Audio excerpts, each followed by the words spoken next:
You're now listening to Sound Talent Media. Check out more shows at soundtalentmedia.com.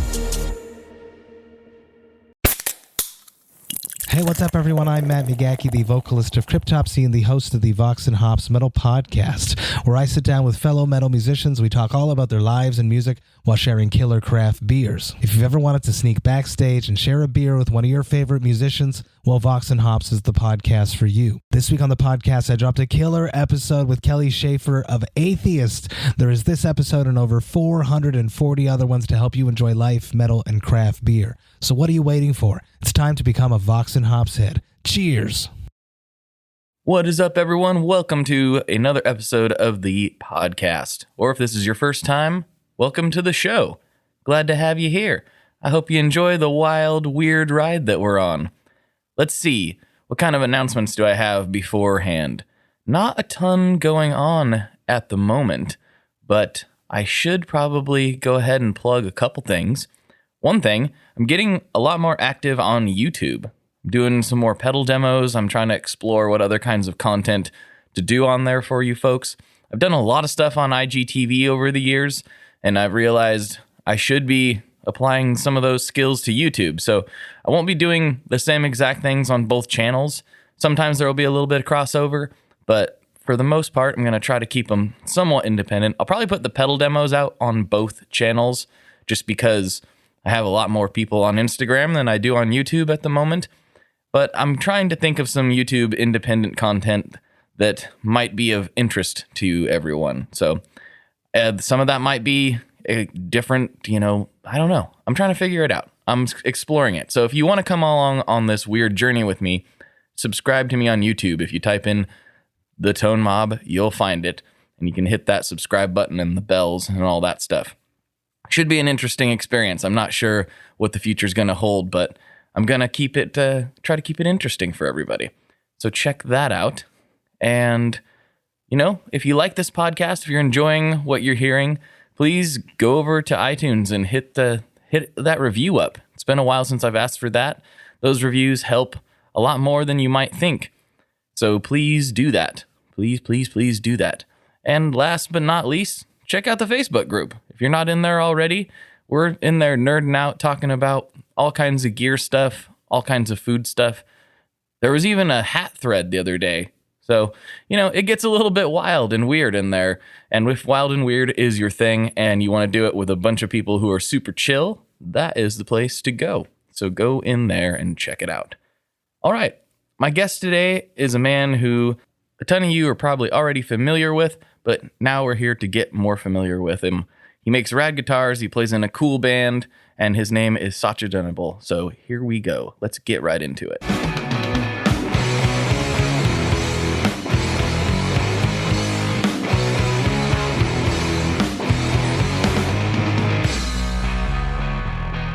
Hello, everyone. Welcome back to another episode of the Tone Mob Podcast, the show about guitar tone and the people behind it. I'm your host, Blake Weiland, and with me today, I have Sacha Dunable of Dunable Guitars and Intronaut. What's happening, man? What's going on, dude? Just been looking forward to doing this for a while, so I'm glad we were able to get it back on track. And yeah, I've been looking forward to it as well. Yeah. And then we can finally make it happen. Yes. I've played quite a few of your guitars at this point, and I'm excited to talk to you about them because I don't really know your story at all. So this will be an interesting one for me. Hopefully, yeah. Well, why don't you start? I can't promise anything. Well, we'll make it interesting one way or another. Well, I'll spice it up if I have to. Yeah. So why don't we start from square one? What's your backstory? I don't know if the band came first or if the guitars came first, or when did you start playing and how did that lead to where you are today? Yeah, the band definitely came first. I'm 38 years old. I've been playing in metal and heavy bands since I was in high school. But yeah, I guess, the most relevant one being Intronaut, which started in 2004. Yeah, the band has I think we're about to put our sixth album. And, during the last 15 years or whatever, I've kind of like just done all that album touring stuff. And, through that kind of, crazy lifestyle and journey and whatnot, sometime in my, probably a little over 10 years ago, it was super hard to basically like hold a job, in between touring, and making ends meet, especially for someone like me who lives in Los Angeles, Right. Which is not a cheap city to live in. And I think at some point I was like, just really looking for some kind of work, or like career path that was complementary to being a band guy or whatever, somebody who's sort of already immersed in that world. And so I started hanging around with a guitar tech or two, in the area, and just learning how to do some of that stuff, thinking that, maybe I could get into that kind of work. I mean, I already kind of like was somewhat familiar with how electric guitars worked, from being like on tour and things breaking and kind of just like opening it up and having to figure it out, or at least trying to figure it out. Right. So I thought, it could at least be a useful skill to have, knowing how to, set up and fix guitars and all that. And then as time went on, I thought it would be cool to be able to just make my own guitars. And, around, I think 2009, I really immersed myself in that. I took this class at MI, this like guitar craft class. It's like a 6-month, after like a nighttime kind of deal or whatever. Right. And, from there, really just jumped into it. I like rented my friend's garage and just started getting tools together and just started building guitars. And this was, I think, just about 10 years ago now, or maybe a little more. And, I kind of I guess I didn't just immediately only do that for work, full time. I still was doing a lot of like repair work. I worked as the in-house tech at a Guitar Center for a few years. I went on tour with people as a guitar tech, did a lot of like in studio work for producers and bands and stuff in LA. But eventually I think, I launched the Dunable brand in 2014, and that shortly after that, this has been my job since then, I think. Very cool. So I guess that sort of sums it all up for you a little bit. Yeah, that sounds good. I'm glad you brought up the guitar craft thing, because I did submit. I'm going back to an old thread when you were first supposed to come on the show. Asked an old thread in my Facebook group where I told them you were coming on, and there was a couple questions, but one in particular that I really would like to. I don't know what this person is referring to. His name is Spencer Hyam, and he also went to the same class that you did. And he said, ask him about Lance. Ha ha. Lance is the head instructor there. Still a good friend of mine. Yeah, I don't know what else. What else to say. I don't know. I thought maybe there was an inside joke between people at the way he phrased it. I don't know. So that's I didn't know what he was hinting at there. Maybe he has another story that I'm not privy to. Yeah, maybe. I don't know. Everybody's got their own story, I suppose. I'm just not sure what his is, but yeah, Lance is a great guy. Taught me, a whole bunch of stuff, and still teaches me stuff now and again. When I have questions, I can still call him. That's great. Yeah.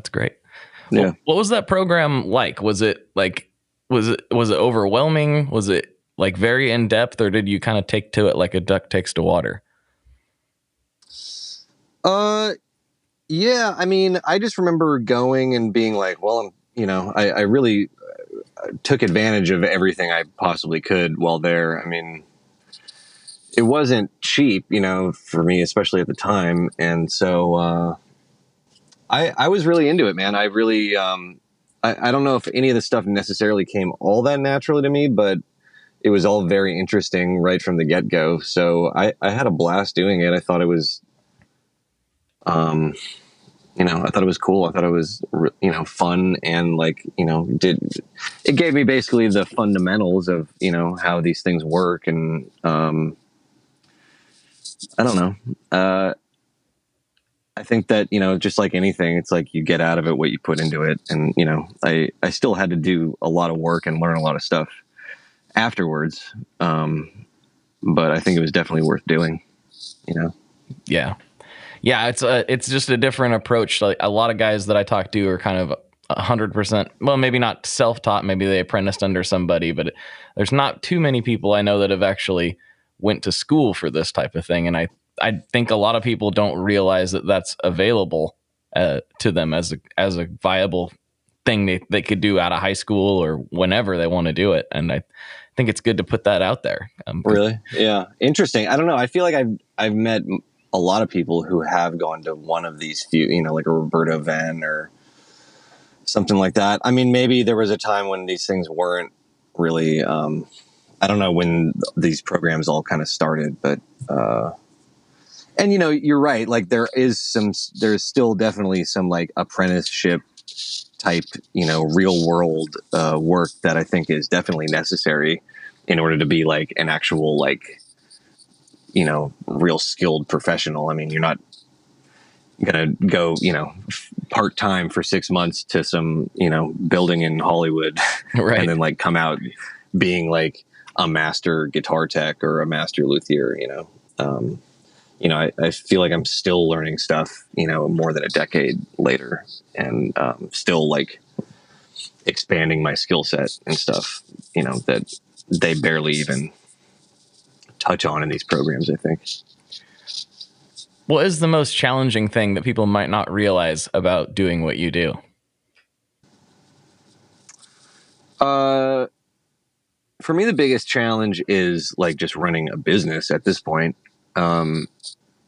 which is something that doesn't come naturally to me. And it's a source of like a lot of stress. But it's also, I guess, like the point in a way, right, to like have your own, to not have a boss. But yeah, I mean, at this point I'm managing, 5 full-time guys here aside from me. And, just having a small business that's kind of in this in between where you're doing a lot of work, but you kind of still have to do a lot of it yourself.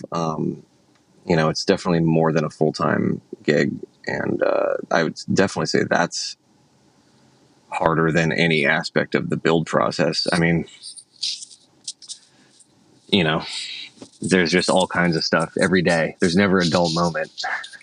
Of course, for better or worse. Of course not. Yeah, you have to, when you're doing a small business, you have to pay attention at all times, it feels like. Otherwise, something is going to slip through the cracks, and it's a lot more difficult to deal with as the employer than the employee in a lot of ways. Well, it might not seem like that from the other side. It definitely, I've talked to enough people at this point that I can understand the challenges a lot better now than I used to. It's a weird world to thrust yourself into, especially this particular industry, I feel like. Yeah. I mean, it's the only real industry I've ever, done something like this in, so I don't really know, but yeah, it's just, I wouldn't even know where to start with just like the headaches on a daily basis that come with running a small business like that. Do you have any suggestions for somebody who might be thinking about getting started in this business for luthier or building pedals or whatever? Just what have you learned from your time as a business owner? I mean, I've learned a lot, really. I mean, I don't know. I mean, I think the thing that's kept us like going and kind of in good standing with people is that we've just been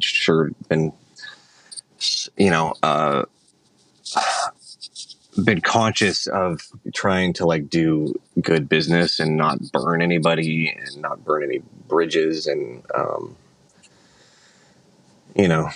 just keep things honest and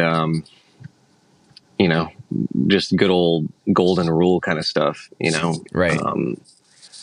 Because especially now, I mean, you see it. I know you've probably seen stuff like this, but where like, one unhappy customer can turn into an internet storm for people.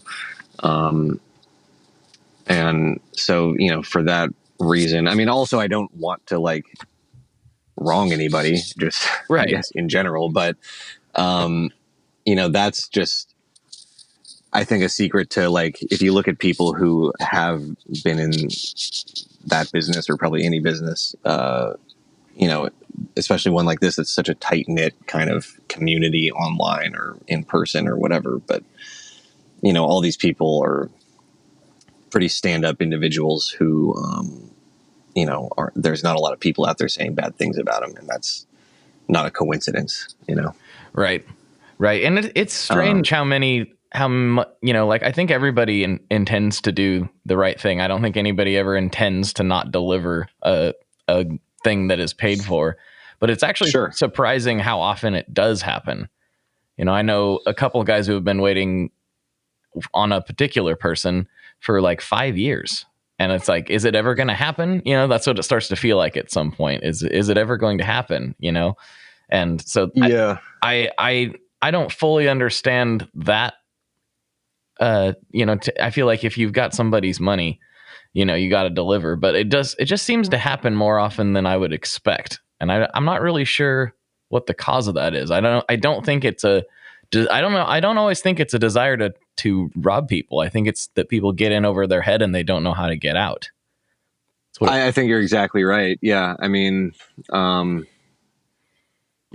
that's definitely probably exactly what happens there. And I've had some cases, where I can tell someone is maybe not going to be happy or about, maybe I shouldn't say this, but I have like refunded people in the past where just to like make sure we're all good. You know what I mean? Or like given a little bit of a discount or just like flat out refunded people if I can tell they're going to be a problem, because sometimes the customers are not cool people. That does happen too.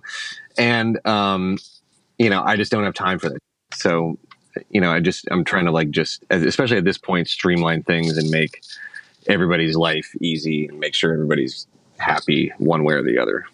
Yeah. It's kind of, that definitely is the other side of the coin. I don't know if I've talked about this on the podcast or not, but I got an email from somebody that I literally thought was spam. Like it was like just like all caps spelled all kinds of weird ways. And then it mentioned somebody that had been on the podcast. And it's the only reason it really caught my eye. I was actually just about to delete it, but it was like a belligerent email looking for an amplifier. And I was like, I emailed him back. What? I was like, dude, I've never sold an amp in my life. At that point, I hadn't. I have now sold one amplifier, but at that point, I'd never sold anything. I was like, I didn't sell you an amp, man. I don't know what you're looking for. And he's like, I'm looking for so and so. I'm like, why are you emailing me? And he was like, because I'm doing an all out blitz. I can't get a hold of him. And I'm like, I mean, like. This person that they were referring to is very easy to get a hold of. I've never heard of anyone having a problem with that. Right. And so I texted him and was like, hey, I don't know, but you got an angry man on your hand. And he's like, the funny thing about that customer is like, he's like a professor at a local university. Like wow. It's like, sometimes the customers are a problem and they're not always the people you would expect. It's really bizarre. Really bizarre. It's just some professor. He's like a Karen, just like wants to speak to the manager.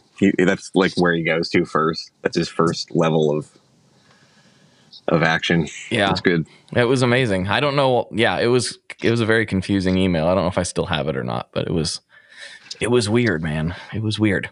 It really opens your eyes, doesn't it? That like to just how the world works. And there's just some people out there that I think just have a harder time for whatever reason. And then you get emails like that. It makes you, well, Brian Wampler and I, we do the Chasing Tone podcast. And sometimes we get into some interesting conversations on there that don't have anything to do with guitars. And on the most recent one, that we were talking about a blog post that Tim Ferriss did. I don't know if you're familiar with him at all, but he's a businessy type guy, and he's done a lot of things, wrote books and whatever. But he did a blog post about fame, and one of the things, and he's not like a household name or anything, but he's pretty well recognized in certain circles. And he talked about how once you have an audience of like however many thousand people, he referenced like the fact that Rhode Island is only so big, and their homicide rate is X percent, and that they have this percent. So it's like, so if you have like a few thousand people that you're reaching, like your customers, that follow you on Instagram or whatever, there's a certain percentage of them that are complete psychopaths, and there's just nothing. Yeah, you chances can do about are. it. Yeah, right. No, yeah, we used to joke about that. When in the band world, when we'd tour with like some bigger bands, and you're just like, dude, how is it that just the bigger your band is, the more just insane and annoying your fan base is? And that's no offense to any music fans or bands out there, but like, it's true. Like, probably because of what you say, just like statistically speaking, those fanatics are just, I don't know what the word is. It's difficult. It's very bizarre. It's I think it's almost because they put the band or the band members up on this pedestal to where they're not really even hardly human to them anymore, and not in a low way, but in like an above way. Like now they're not people anymore somehow. It's weird. Yeah, man, for sure. It is weird. Music fans are a different kind of fan than like a gear nerd, you know what I mean? Like, I don't mean that in a derogatory way, but I just having like two different sets of like fan bases or whatever, so to speak, that I deal with on social media.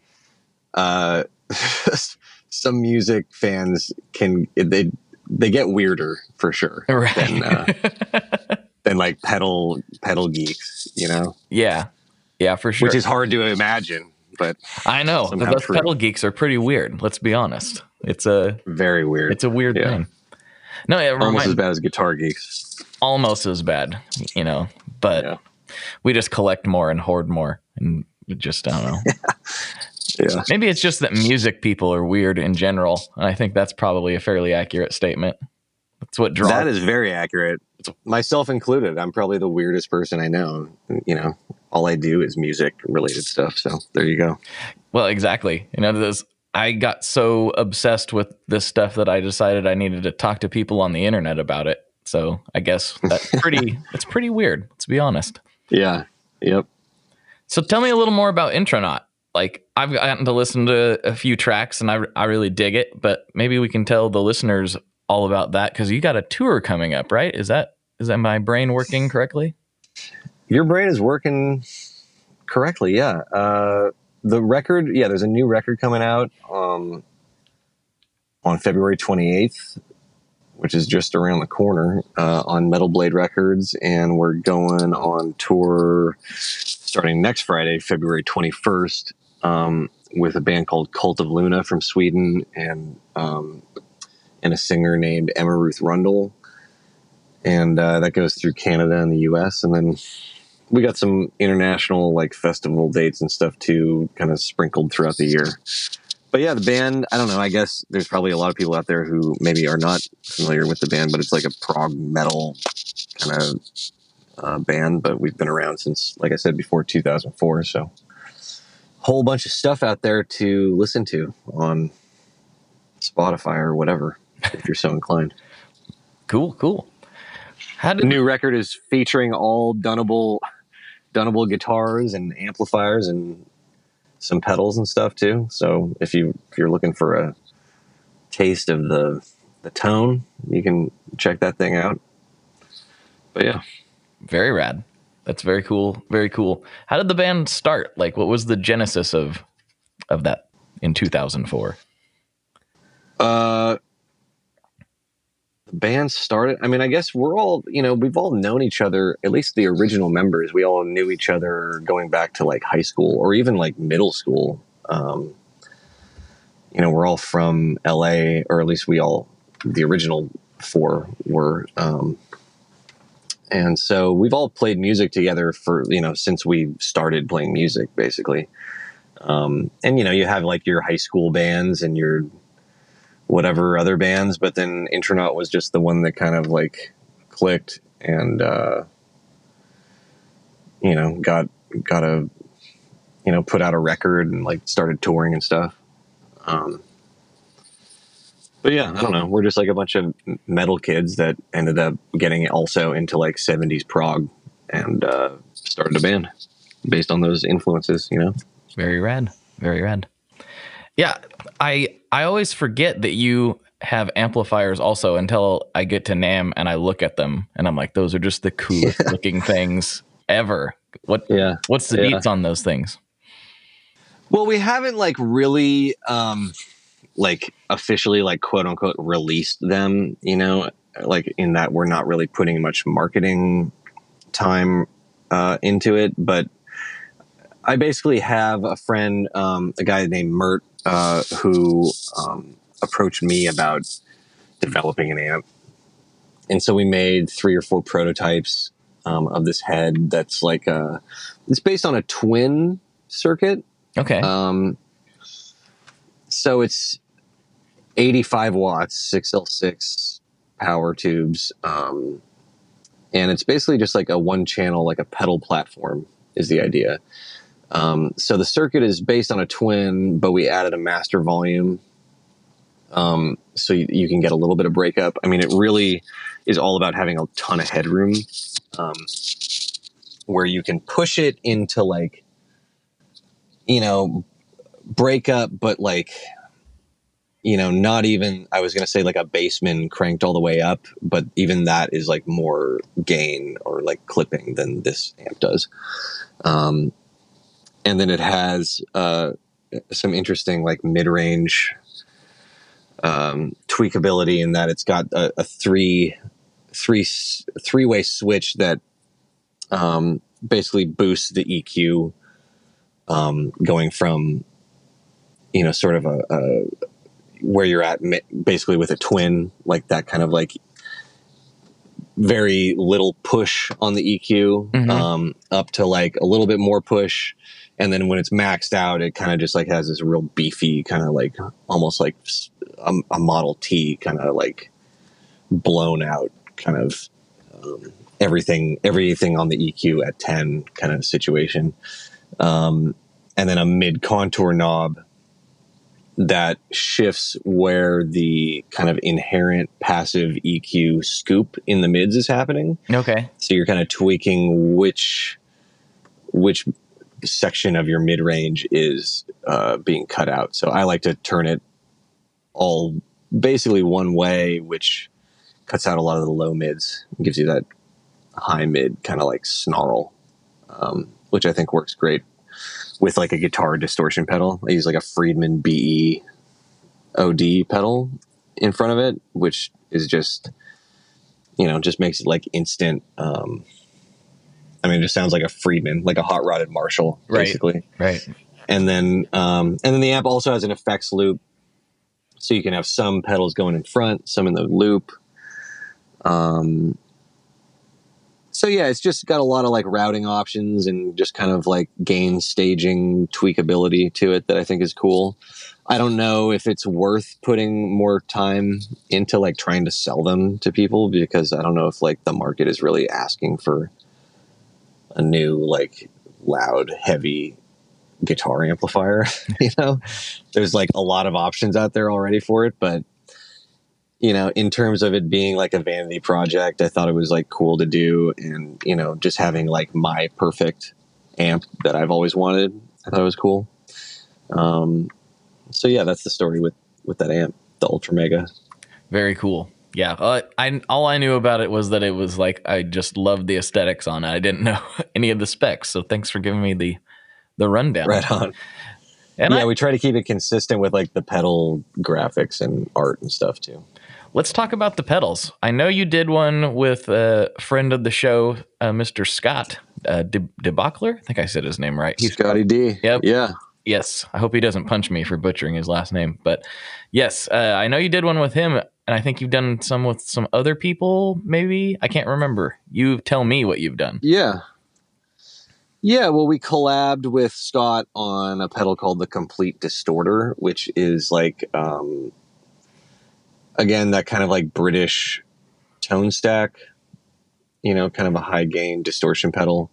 But with a little bit more of like a just gnarlier clip to it. It was sort of based on Scott's pedal, the Iron Giant.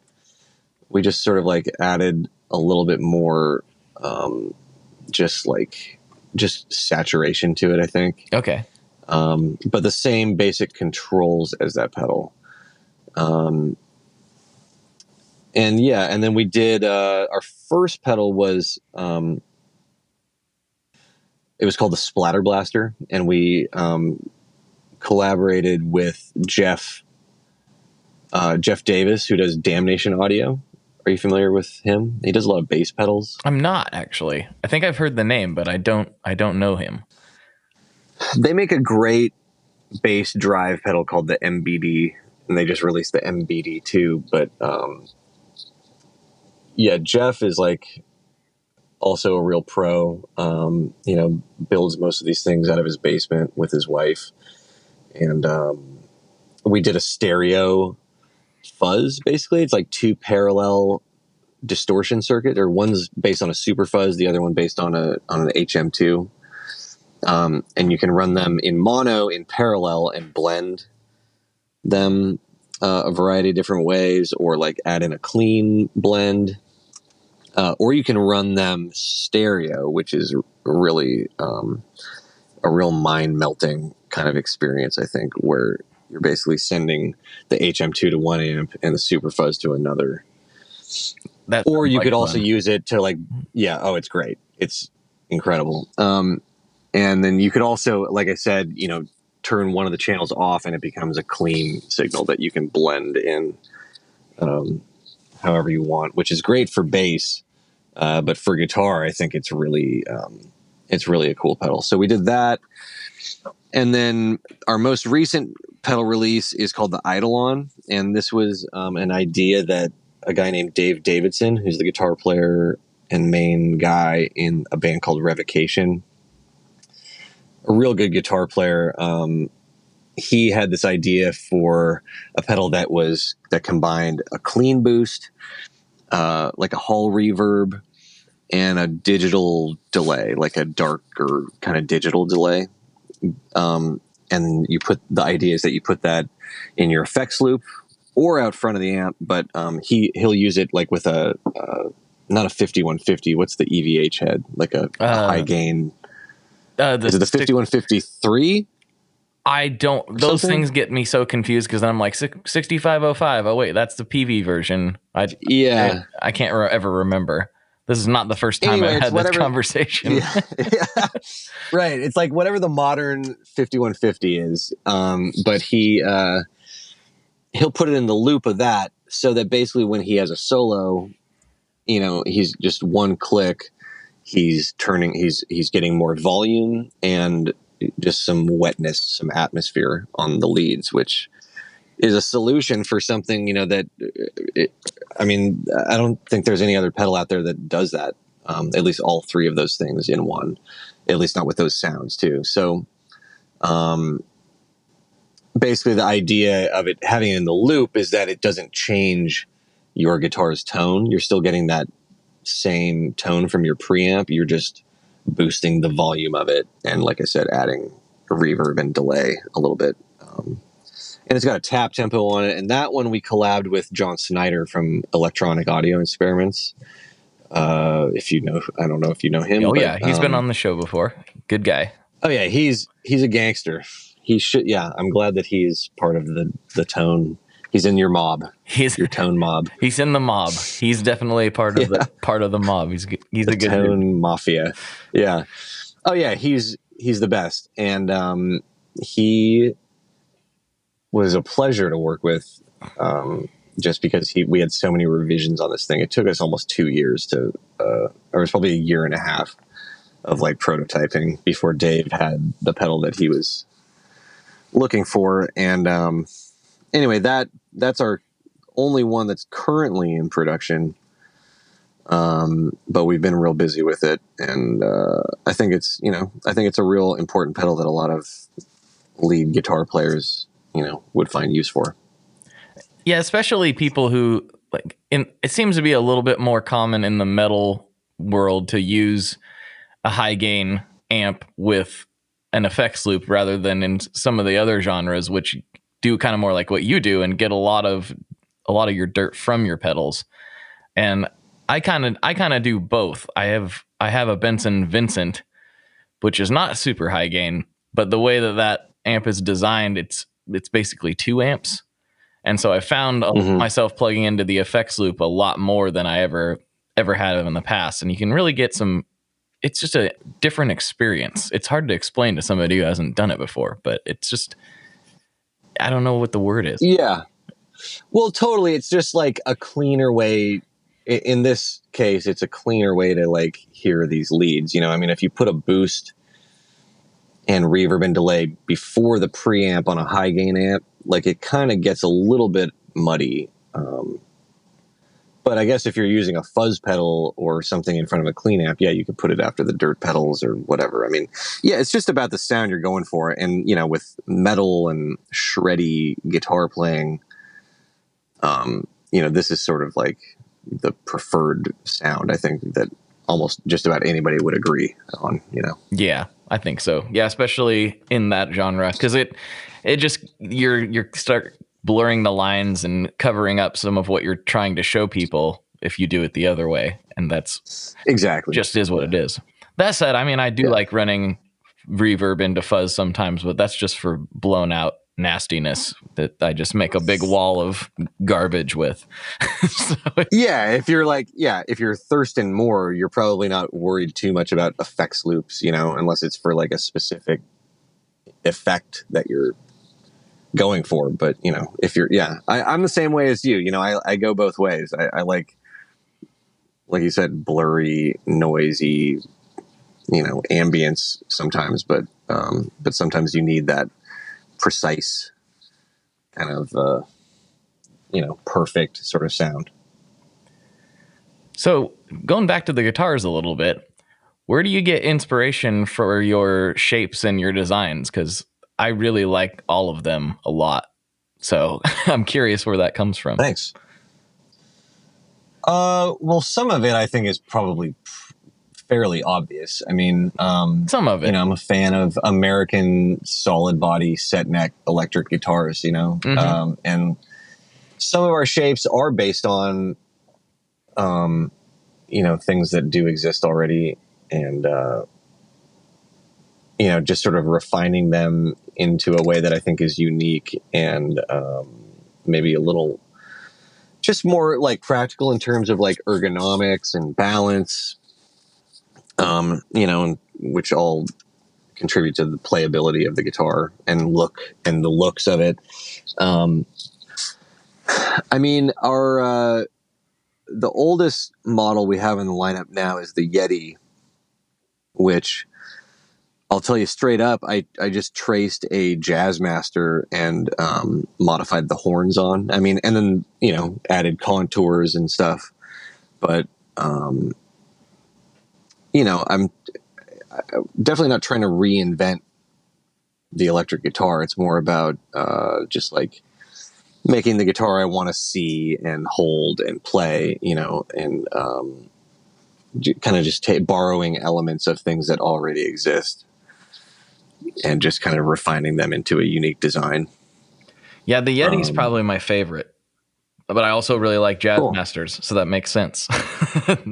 Yeah, I mean, me too. I mean, it's, to me, it's a little bit more of like an AC/DC appropriate Jazzmaster. You know what I mean? It's just sort of a little more heavy music, suited for that kind of playing, I guess. Yeah.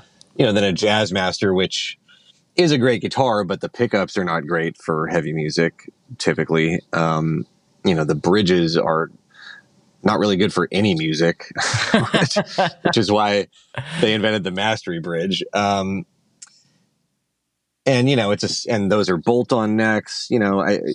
That's the other thing with our guitars. I chose 25.5-inch scale as the scale length, because there wasn't really somewhere I could find that, in a set neck guitar, and when you're tuning a little bit lower, or you want more string tension, which is something I've always liked, like a 24 and 9/16 or whatever scale length doesn't really sound good in a lot of ways. It's very comfortable to play, but I don't think it sounds all that great in a tuning lower than like maybe D standard or something. So yeah, those are, that's another big element of the design that I think kind of sets us apart a bit. Speaking of scale length, maybe you can answer this question. I've been trying to figure this out because it doesn't make any sense to my feeble brain. So I have a Les Paul Jr. that was my grandpa's, and I recently have done the Mike Ness trick with it, where you tune it down to D standard, and then I like it in D standard, obviously, but then like you capo it up back to standard. And it sounds different. I didn't believe it. I was like, oh, he's crazy. And he said he learned it from like Neil Young's Guitar Tech or something. And I was like, it does sound different. And I can't figure out why. Like, I was actually kind of skeptical when I tried it. And then I was like kind of blown away. Does that make any sense to you? Or is that just some weird gear nerd voodoo that is just in my head? Wait, so here's a question for you, because my brain also is not, it doesn't work good. So if you're capoing at the second fret, where is your octave note? Is it the 14th fret? Oh boy, numbers. Yes. It should, no, yes, it should be at the 14th. So I don't know, man. I mean, does that make the guitar scale length shorter then? Yes. Is that what's happening? That's what I was thinking. I mean, because then you're capoing it. It decreases the overall scale length of it. So does that make the intonation all wonky then? Oh, it's always wonky because it's a wraparound bridge, but... Oh, right. Yeah. Okay. So we're not... Right. Yeah. Yeah. Forgot we were talking about Mike Ness and Neil Young, where tuning is not really a concern anyway. It's just good for cowboy chords at that point, which is yeah, sure. Yeah. And so we're talking about why that sounds different. I don't know. Yeah, probably just because it's a different scale length. Just the scale length. Yeah, it's the only thing I can come up with. It's just weird to me. That's weird to me too. No. You're asking the wrong person if you want like any like science to come out of my mouth right now. It's not. You gotta ask somebody else. I want the science. I had somebody message me, and they were gonna, because I've asked this question before, and they were gonna explain it to me with math, and I was like, oh boy, math is not my strong suit, but I'm waiting for that message still. So we'll see. Yeah, we will see what the math person says. Yeah, shoot me that message, Mitch, if you're listening to this right now. Yeah, I want to know. Math guy, nerd. He's been trying to. I've expressed my distinct lack of theory knowledge multiple times because I'm just a stupid punk who plays with a bunch of pedals, and he's been messaging me on Instagram and giving me some tips and tricks and hurting my brain. So I'm waiting for that. Nice. Right on. So I know you have been involved in the metal scene for a long time, and you're obviously a fan of that music. What bands are you listening to most of the time?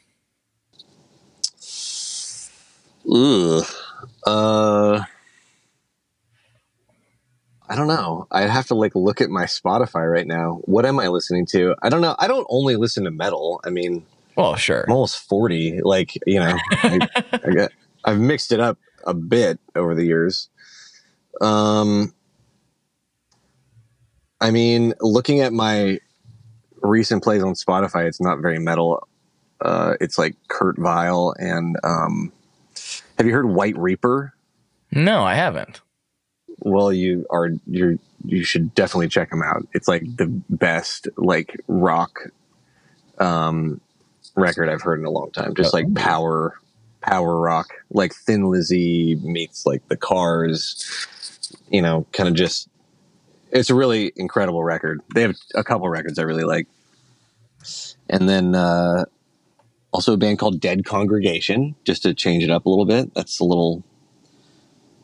not very catchy at all. It's, yeah, I don't know. I got all kinds of stuff here. Borin and Der Club of Gore. It's not very metal. It's not. Yeah, I don't know who that is. It sounds pretty metal, though.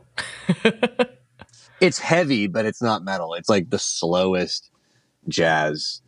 I could get into. I could get into that. It's actually some of my favorite music. I probably listened to this one album like once a day for like the last 3 or 4 years. I'll have to check some of that out. Thank you for the suggestions. Sure. So what does a day in the shop look like for you typically? Or is there a typical?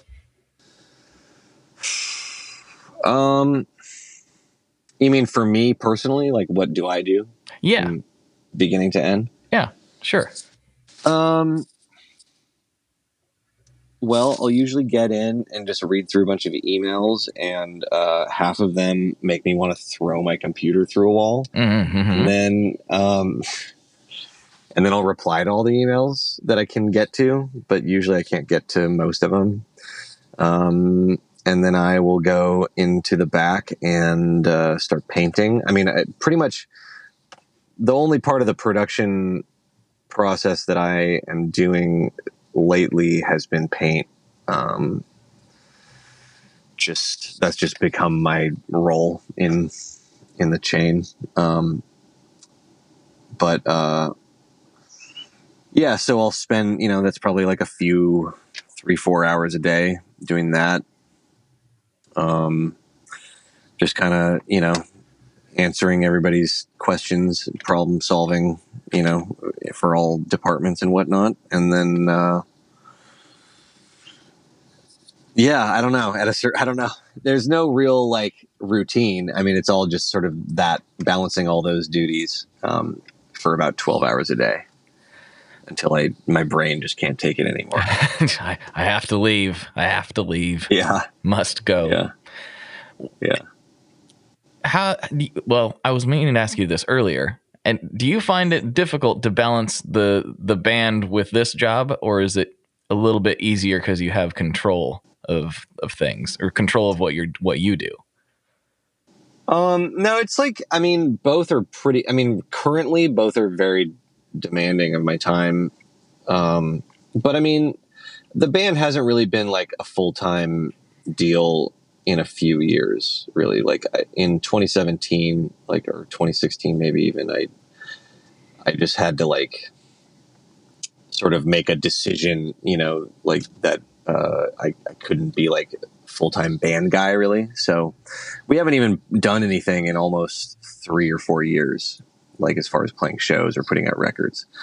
And then this year there's not going to be a whole lot of touring. Like we're doing this tour, but it's going to be a lot of like flying somewhere for a weekend. And then, maybe some shorter runs here and there, but I can't really leave for that long. Right.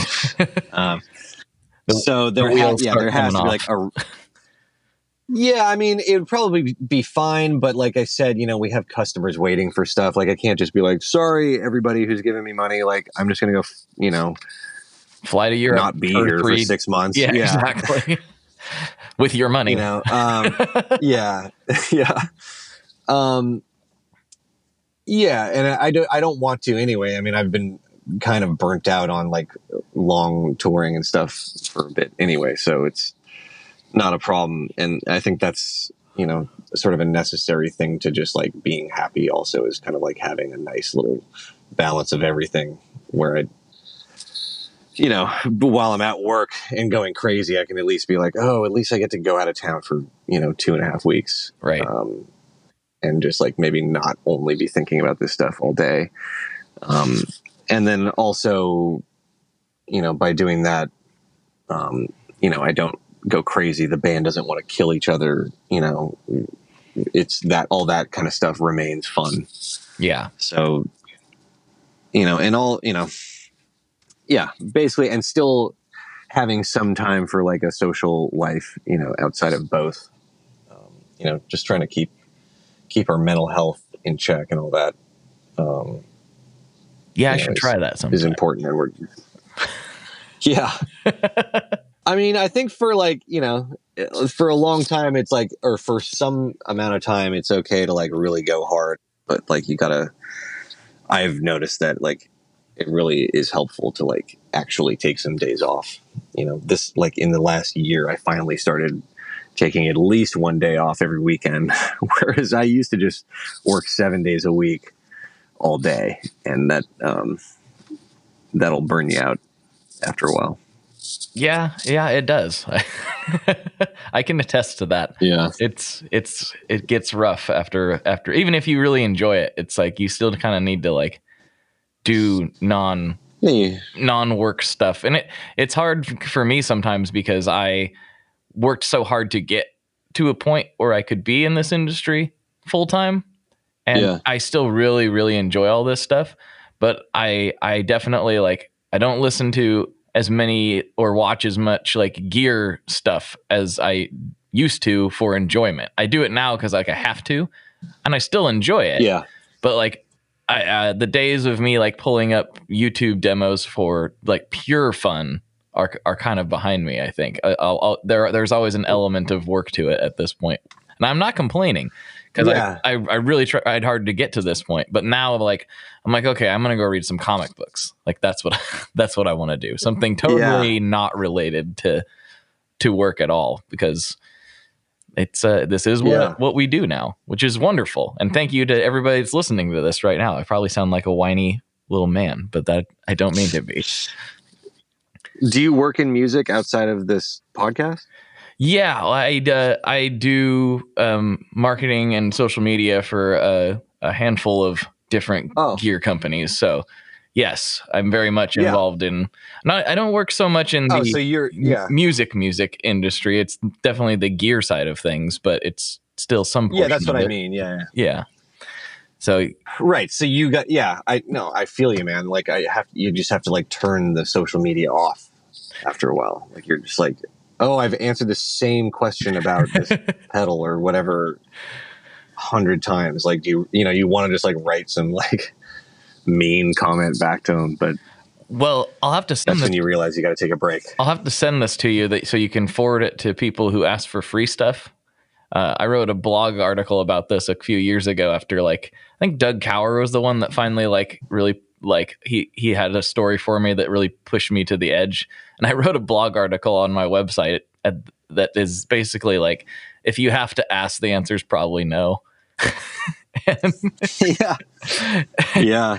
And I know some people have been forwarded to that blog article, and it's not the nicest thing I've ever done. I try to be like Mr. Positive most of the time, but I reached my breaking point with that stuff. Because I see a lot of that too in the DMs and all that. And I'm just like, not on mine so much, but on the other accounts that I manage, just like, oh man, this is just, sometimes it's just gross. It's like, no, man, like you're going about this the wrong way. Like, I don't know. I'll stop complaining. I've just been complaining for the last 5 minutes. Yeah, no, I feel you, man. I'm with you 100%. So we're getting into sort of the last stretch, and I have some classic questions I like to ask people. The first one being, what is your favorite Boss pedal? Ooh. Yeah, wow. That I don't know. I am a fan of Boss, I will say that. I mean, probably is it the HM2? I mean, that might be it. It defined a whole genre. Yeah, and it's so unique,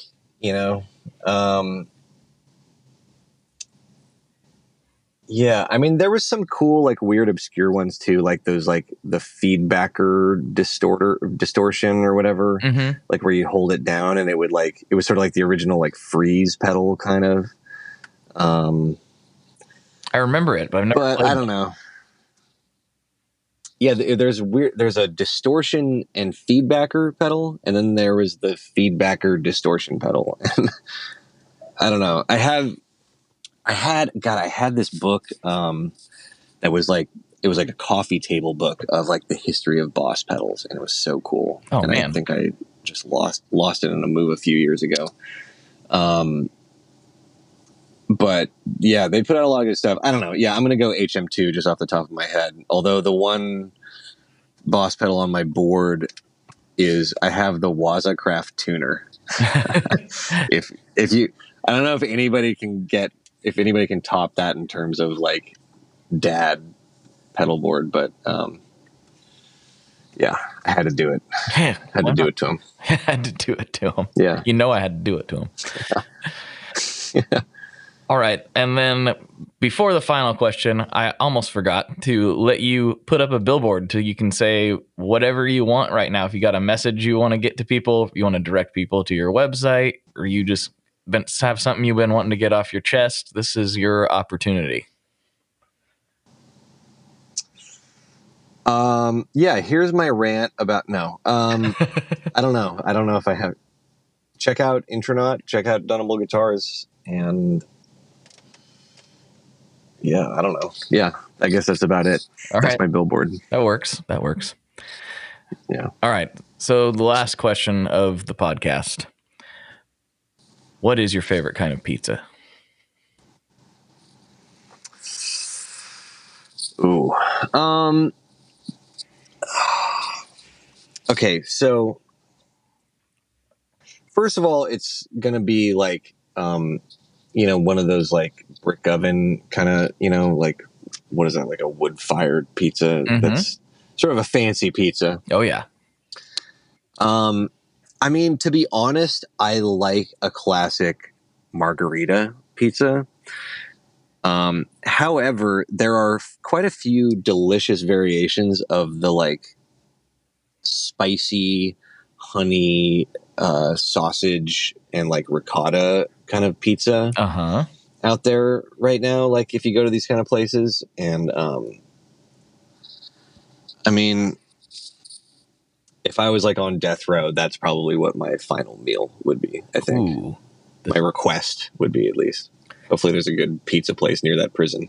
Is there a good pizza place near you? I mean, I'm in LA. There's good pizza. Like, I mean, you just wad up a bag of trash. You could hit a good pizza spot in most neighborhoods, So I just moved, so I don't really know my new area quite as well, but there was a place that has the perfect version of what I'm talking about in Encino. And it was just some like basic, yuppie bar called On the 30, I think it's called. Mm-hmm. And they had one of those pizzas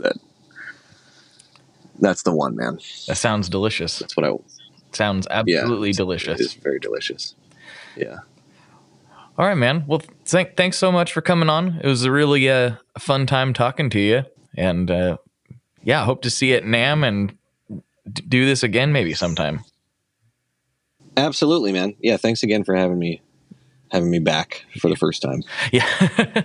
we did it. It was a success this time. There was no problems. All right, everybody. For Sacha, this is Blake, and as always, folks, good luck and good tones. Because my brain also is not. It doesn't work.